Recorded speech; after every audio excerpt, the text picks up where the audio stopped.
మనకేదన్నా అయితే నేరుగా డాక్టర్ దగ్గరికెళ్ళి నాకు ఇట్లా అయితుంది, ఇట్లా కళ్ళు తిరుగుతున్నాయి, కడుపు నొస్తుందని చెప్తాం. పాపం మూగజీవాలకి ఏమన్నా అయితే అవి ఎట్లా ఎక్స్‌ప్రెస్ చేస్తాయి? వాటి కదలికలని, వాటి పైన ఏమన్నా ఎలర్జీ లాగా వస్తే అట్లాంటి వాటిని చూసి మనం గుర్తుపడతాం.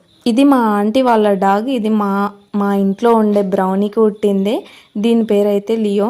పాపం ఏమైందో ఏమో మొత్తం ఎలర్జీ అయింది స్కిన్ అంతా. ఇంకా మా ఆయన వచ్చేసి వెటర్నరీ డాక్టర్. నేను ఇది మాత్రం చాలా ప్రౌడ్గా అఫీషియల్గా చెప్పుకుంటా వెటర్నరీ డాక్టర్ అంటే. ఎందుకంటే మూగ జీవాలకి ఏమైందో అర్థం చేసుకొని వాటికి తగ్గ ట్రీట్మెంట్ ఇవ్వడమే వీళ్ళ డ్యూటీ. ఓకే, పుణ్యానికి ఏమి ఇస్తలేదు, డబ్బులే తీసుకుంటారు, కానీ మనకు నోరుంది కాబట్టి ఎక్స్ప్రెస్ చేస్తాం. కానీ వాటి సిమ్టమ్స్ చూసి గుర్తుపట్టి కరెక్ట్ ట్రీట్మెంట్ ఇవ్వాలి. డాక్టర్స్ దేవుళ్ళు అంటారు కదా, నిజంగా వెటర్నరీ డాక్టర్స్ అందరూ కూడా దేవుళ్ళతో సమానమే. వాళ్ళందరికీ నా ఛానల్ నుంచి వెరీ వెరీ థ్యాంక్స్. మనం మనుషులమైతే ఒక క్లినిక్ ఉంటే అక్కడికి వెళ్ళి మన బాధలు చెప్పుకుంటాం. కానీ వెటర్నరీ డాక్టర్స్ పాపం ఎండ, వాన, చలి అని ఏది లేకుండా మూగ జీవాలు ఎక్కడుంటాయో వాటి దగ్గరికి వెళ్ళి ట్రీట్మెంట్ ఇవ్వాలి.